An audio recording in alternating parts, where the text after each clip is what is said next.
आमच्या घराच्या शेजारीच आहे येळूरमध्ये आणि तो मगाचपासून अर्धा तास झाला मी शोधलो पण तो काही बिळात सापडला नाही. परत बाहेर आला साप इकडे गेला.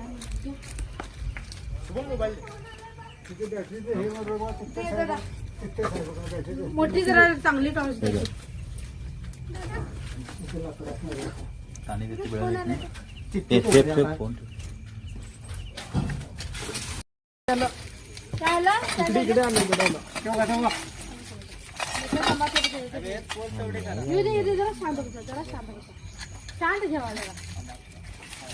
काय करायला रे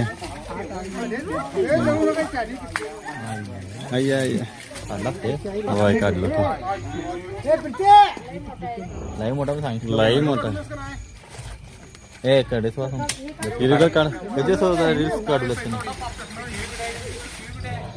हा फोन नंतर ठेव नंतर बोल थांब जरा करतो तुला इम्पॉर्टंट आहे. हा हा ओल्डो काही थांबा त्याने रिलॅक्स मध्ये पकडून दे त्याने.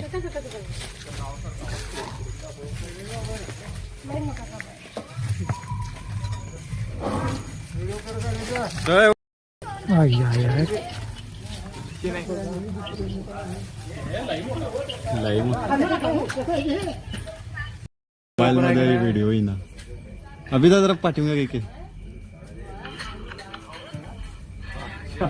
काम तमाम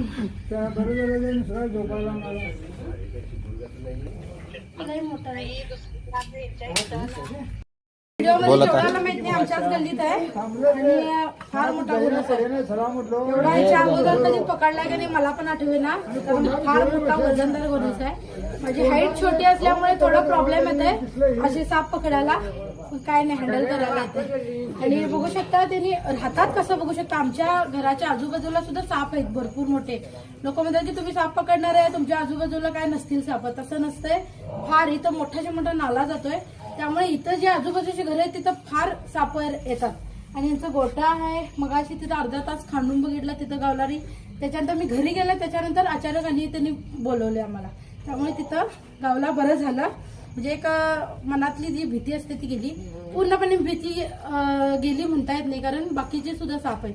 हा एकच नव्हता इथं त्यामुळे भरपूर आहेत साप इथं. त्यामुळे कधीही तुम्ही काम करताना खास करून शेतकऱ्यांनी जे खेडेगावात असं राहतात हातापायाखाली बघूनच काम करायला पाहिजे. तिथं साप असू शकतोय एवढं जरी तुम्ही डोक्यात घेतला तरी सर्पदोषापासून तुम्ही वाचू शकता. ठीक आहे. घोणस अंदाजे जवळजवळ 5-6 वर्षाचा फार मोठा वयाचा साप आहे. मादी असण्याची संभावना जास्त आहे.